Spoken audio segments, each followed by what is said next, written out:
जिले के मसाजोग गांव के सरपंच संतोष देशमुख, जिनकी निर्दयी हत्या हुई, उनके परिवार को जल्द से जल्द इंसाफ मिले, इसलिए निवेदन मानव कल्याणकारी संगठन के अधिकारियों ने तहसीलदार को दिया।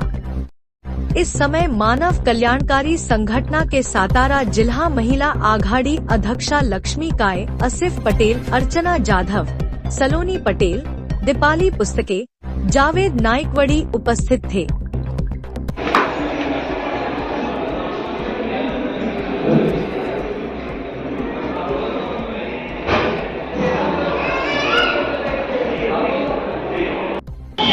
नमस्कार।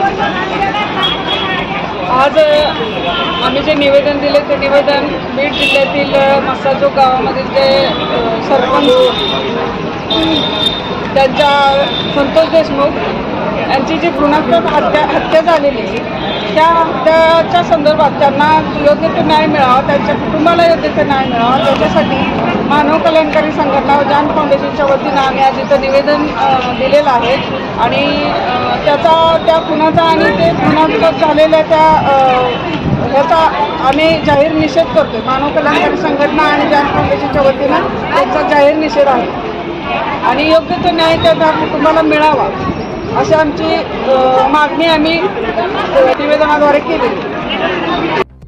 कल्याणकारी संघटना सातारा कार्याध्यक्ष म्हणून बोलतो प्रकाश काळे की बीडमध्ये जे चाललेलं आहे अत्याचार, अन्याय आणि हे लोकशाही राहिलेली नाही।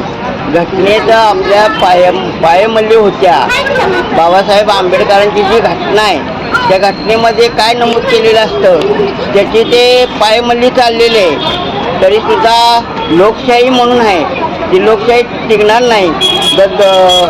हुकुमशाही आणि दंडुकशाही जर झाली तर त्या लोकशाहीला अर्थ काय राहिला किंवा त्या बाबासाहेब आंबेडकरांच्या घटनेला अर्थ काय राहिला। तरीसुद्धा लोकशाही टिकली पाहिजे आणि कायदेशीररित्या जे कायद्यात बसेल त्याप्रमाणे जो गुन्हेगार आहेत त्यांच्यावर कडक कारवाई झाली पाहिजे। तीच मानव कल्याणकारी